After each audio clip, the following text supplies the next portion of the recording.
Hello, class. Welcome to the first ever Writing 150 podcast lab. I'm your host, Nate. You can call me Nate since we're in podcast land, not in the classroom. Today, we're just going to talk about two quick things. First and foremost, we're going to talk about cars, vroom vroom, as in creating a research space type of cars. But we're also going to be talking about how to make an outline for this paper, since making an outline is one of your assignments that leads up to turning in this paper. So we're going to talk about both those things. They're kind of interconnected, as we'll see in a second here. CAR stands for creating a research space. As we talked about, this paper is going to simulate the Parler experience.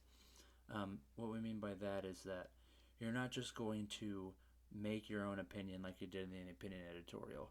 You're going to go research an opinion and then go put your opinion within the context of other people's opinions. In other words, you're not just going to go out to an audience and say something. You're going to find a group of people that are looking for an answer to a conversation in the Parler, and then situate your opinion alongside other people's opinions. Okay? In order to do that, you're going to need to be able to summarize what other people have said before you in order to establish that context. That's what we mean by fitting your opinion alongside the opinions of others, or in other words, putting your opinion in a research context. So you're going to do that by creating a research base by cars. This is a video of a really funny Teen Miss USA gaffe where this lady tries to answer a question without really understanding the Parler.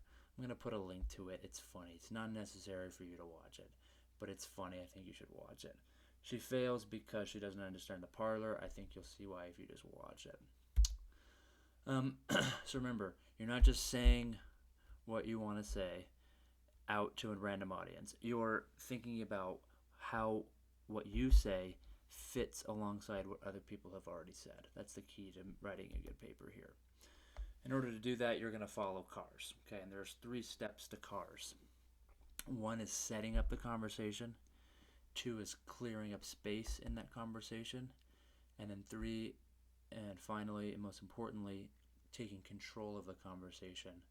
We're going to go through each one of these one by one so I can explain what I mean by this. So first, setting up the conversation. This is when you're going to basically establish the exigency, or the E in grape, or the kairos as we call it, of the situation. In other words, you're going to describe why this question, why this Parler exists in the first place. What happened so that we're talking about this when we're talking about it.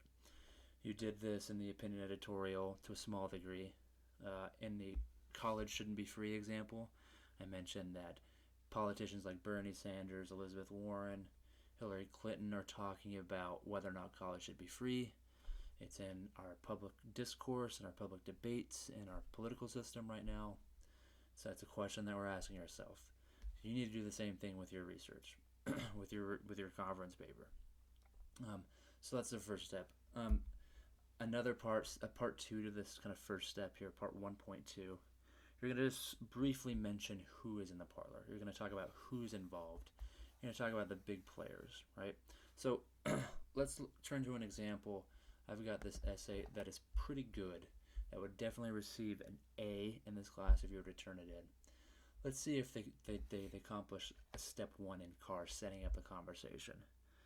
The essay is called Too Young for Screen Time, and it's generally about how young infants should be how old they should be before they start using media and technology.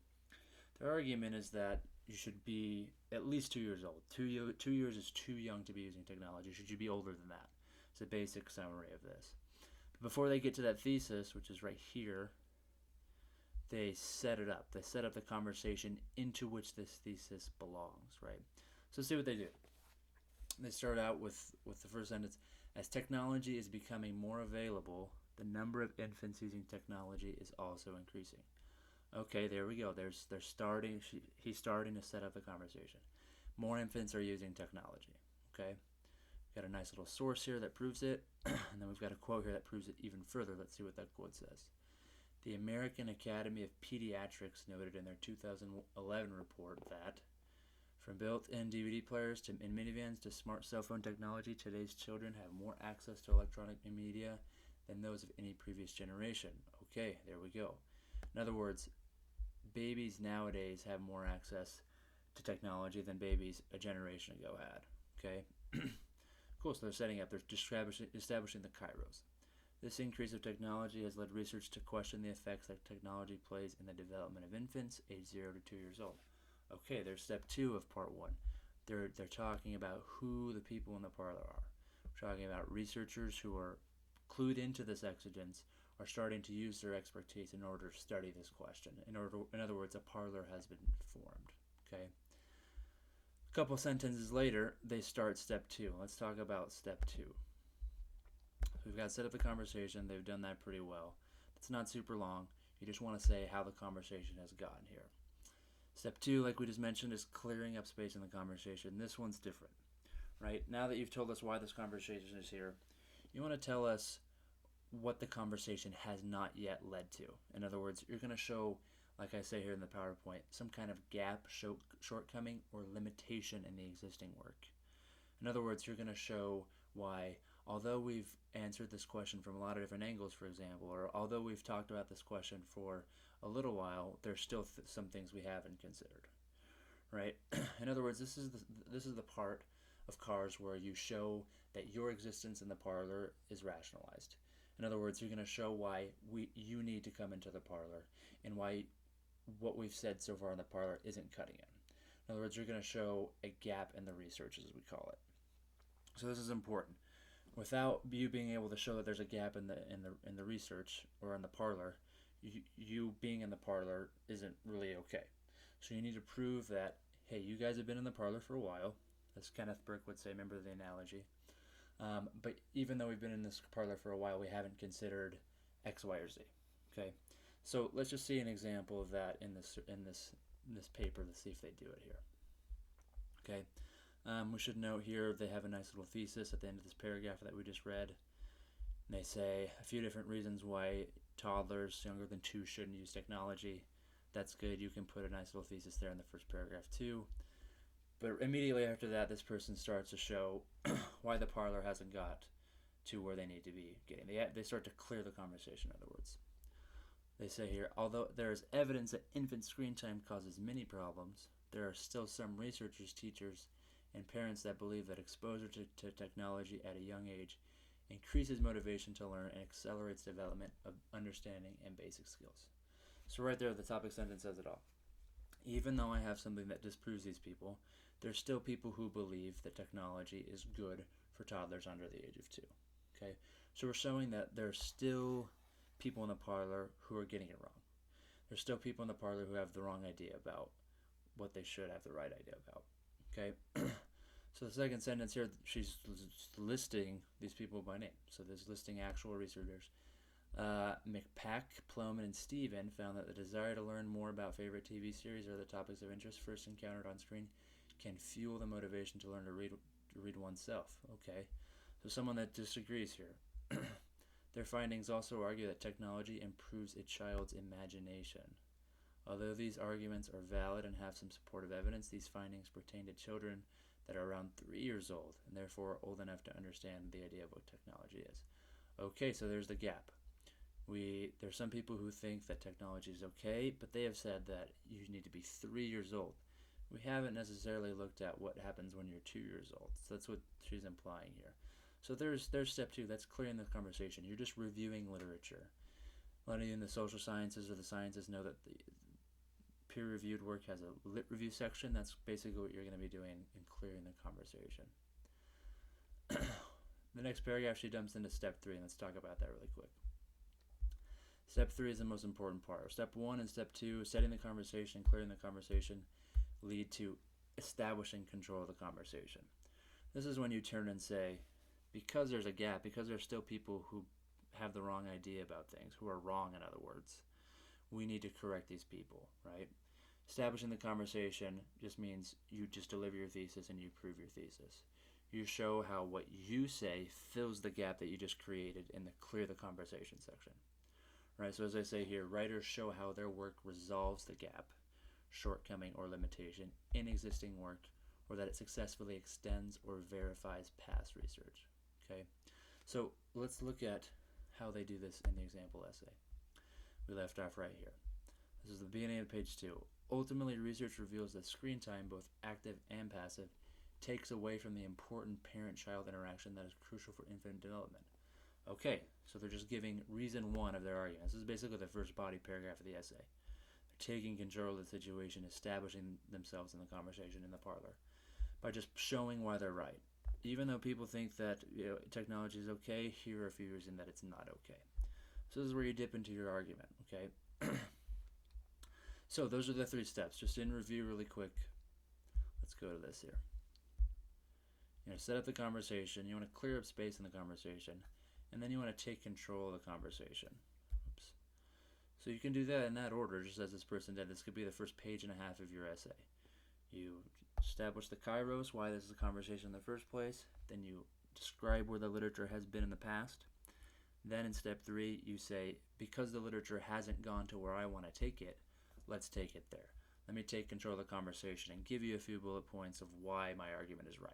Not bullet points, body paragraph. Okay, so now that you know cars, you know setting the conversation, clearing the conversation, and establishing the conversation, we want to talk about just another aspect of the research paper that is sort of related to that.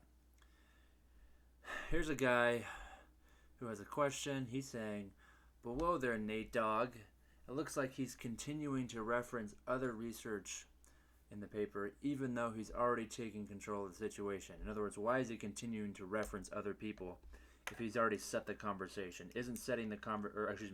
Clearing the conversation. Isn't that clearing the conversation where you want to reference other people?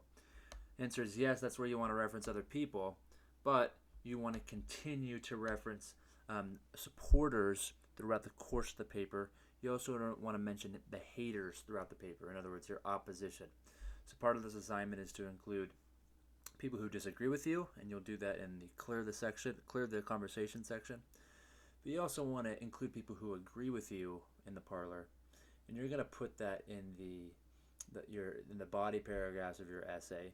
You're also going to come back to your haters when you get to the kind of counter argument section too. So in this paper, you want to include the haters like you do in the clear the conversation section, but you also want to include the supporters when you're trying to make your argument. So basically, the supporters that you bring in are going to be people in the parlor that agree with you. So let's look at the sample essay here. We left off right here. Here's the nice clear in the conversation section. We've got McPack, Plomin, and Stephen. We've got that.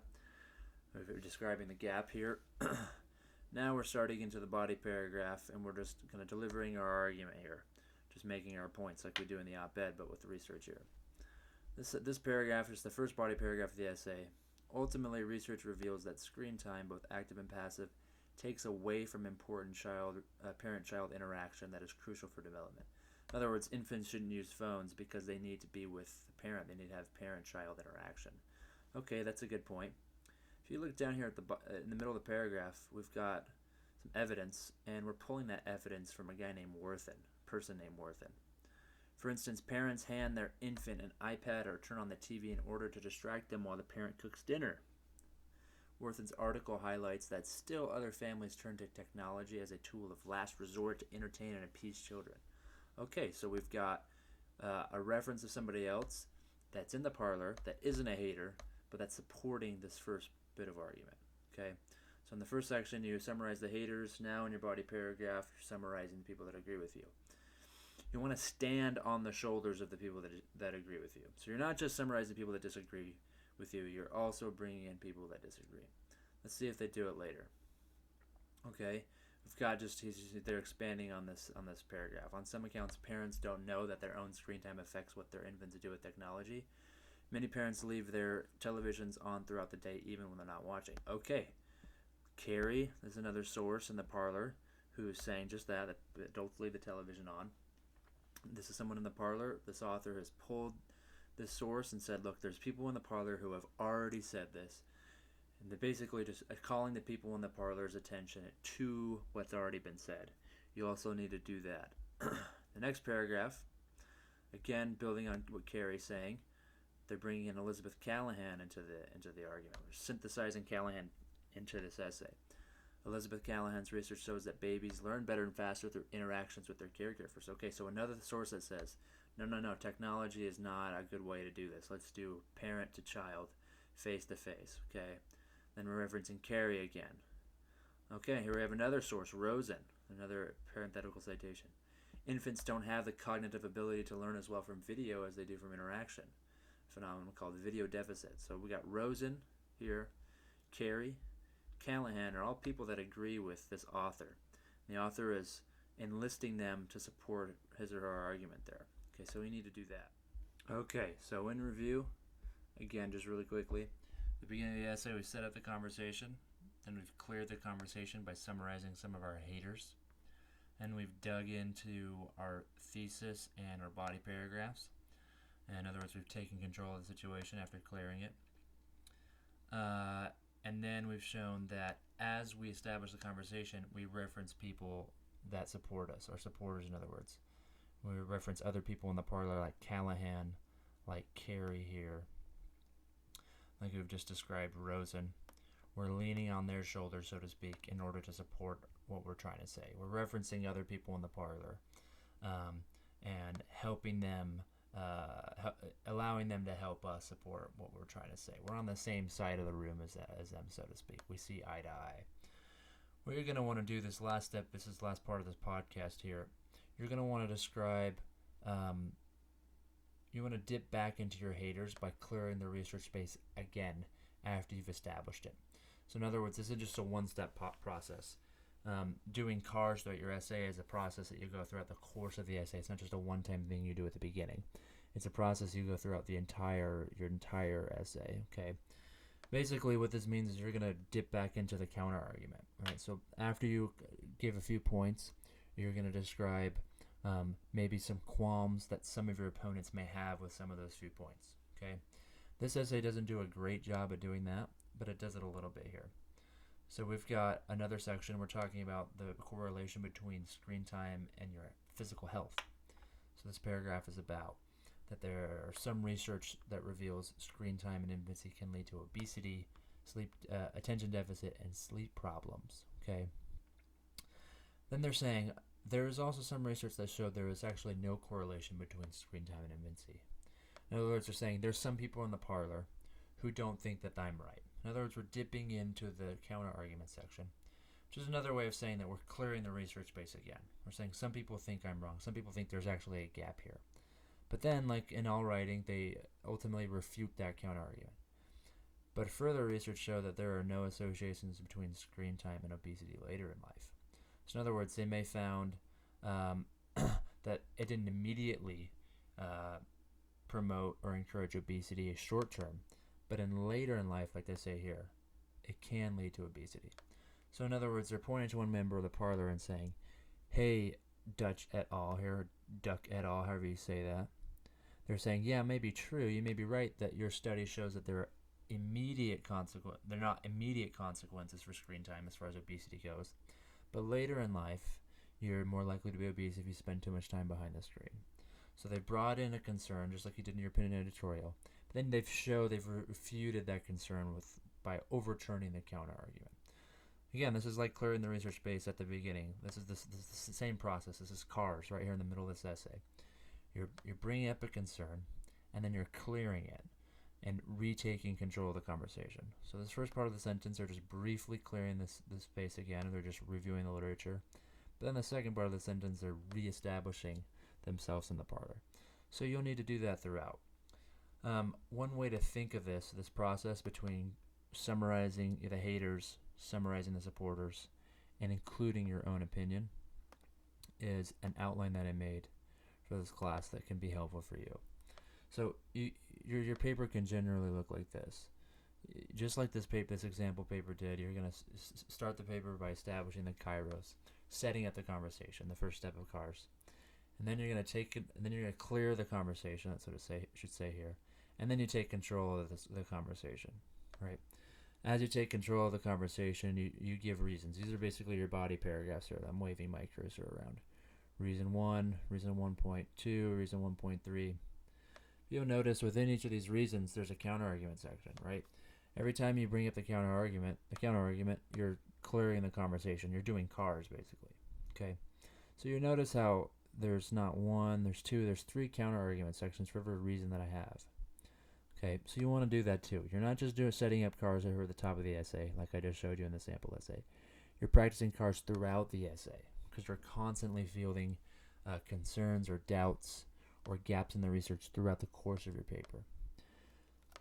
Right. So the second part of your paragraph, when you list a second reason, you'll do the same thing. So you'll list other reasons why you're right, why your thesis is true, and then you'll deal with things that people disagree with, like nitty-gritty particulars, like specifics that people disagree about, like the obesity example we talked about. So that would be one of these counter-argument sections. The last part of your paper would be the same process. You just discuss the third reason why you're right, and then you would just imagine basically that you're in the parlor and you're delivering these reasons before people, and they're raising their hands and saying, well, what about this? And then they're saying, well, what about that? And then another person would say, well, what about this? Every time someone brings up a concern or a counter-argument, you want to address that. So you want to do that throughout the course of your paper. Okay, the best papers do that well. The sample paper does that okay. I think you can do it even better. Just imagine yourself before your audience, just like you did in the opinion editorial, and imagine what they might say to your argument as you deliver it to them, right? If you can imagine them saying, oh, I'm not sure about this or I'm not sure about that, you need to address it in your paper. And what I'm saying is every time they bring up a concern, you need to practice carving out a research base. So this is the activity I want you to do to bring all this together, to practice cars, to practice this outline, to practice everything we just talked about. Okay. You should have a link on Learning Suite for the KitKat outline exercise. This is what it should look like when you pull it up. The first part are the instructions. I'm going to let you read that. Basically, the idea for this exercise is for you to simulate what it's like to have a list of sources, and then I want you to practice assimilating all those sources into a coherent argument. So basically, you're pretending that you just got done doing research. You just learned about research from Jason. You just learned about research from the Y modules. You just practiced in the library. You have your sources. You have a good amount of things about your topic, and you're ready to put that all together into a paper. This is almost like a bibliography, an annotated bibliography. You have your list of sources A through H. I have the small description of each of them. You're going to pretend like each of these are the thesis statements of all this research that you found. Now that you have all this research, you need to start noticing patterns, recognizing patterns, things that need to be said, things that you can surmise or synthesize into an argument of your own. Okay. So let's pick the silly topic. You're going to do a research paper about the best way to eat a Kit Kat. Okay, and you're just going to make an argument, and you're going to use these different positions after you read them closely. So this argument will ask you to read these closely and, considering what each of them are saying, make an argument about what the best way to eat a Kit Kat is. That's the parlor you're in. That's the answer you're trying to figure out. And you're gonna make an argument. Your finished project should look like this. This is the second page. You're not gonna make an outline. I think it would be easier, since I'm not here to help you, is to just do a paragraph. Your paragraph should practice cars. You're gonna set the conversation up. You're going to clear space in the conversation, and then you're going to take control of the conversation. Okay, so you're going to do just like this essay, the sample essay started out to do. It's basically what we're going to try to replicate. So just briefly, I'll just describe what I have here in bold. This sample paragraph has every element of cars in it. Okay, first I'm setting up the conversation. I say, in 2015, Kim Kardashian made a YouTube video where she very provocatively described that the best way to eat a Kit Kat was just to bite right into it and not bite the sticks off one by one. Okay. Then I'm saying, Other people since then, like leading food scientists, have entered the parlor in order to actually debate this question with science to figure out the best way to eat a Kit Kat. Okay? After I've set up the conversation and then cleared the conversation by summarizing some of the scientists' viewpoints, such as position B, right, who says you need to eat it slowly, and then source G, who says you shouldn't have to break it up one by one or off the sticks one by one. After I've set that stuff up, I enter the conversation and I deliver my thesis here. I argue that breaking it off on stick form is better than any other method. And then after that, I deliver my evidence. These are like my body paragraphs, if you will. This is like some evidence. Again, you're just doing one paragraph, so you can keep this brief. After that, though, I tack back to my haters, just like I showed you to do in the sample essay. I'm going back to my opposition. I'm clearing more room in the research. After I clear room in the research, or after I take on my haters, I'm retaking control of the conversation, and that's how I refute the opposition. So you want to do that. Set the conversation, clear the conversation, take control of the conversation with evidence, clear the conversation again in order to address the opposition, and then retake control of the conversation by reasserting your thesis, showing why you're ultimately still right. Your view in the parlor is right. Again, you're going to be sourcing other sources, other people in the parlor. Let's see. Your final product should be about this long, about a half-page single space. I want you to source at least 4 of these different sources. So you don't have to mention all of these, but I want you to mention at least 4 of these positions here in your sample paragraph. Again, read that. Email me if you have any questions. This would be worth 20 points, so it's more than a reflection, but you're going to submit it into where you normally submit your reflections. You can do that by midnight tonight. If it helps, if you can't do it by your own, you can do it with a partner. But indicate that to me when you turn it in so they can give you both points.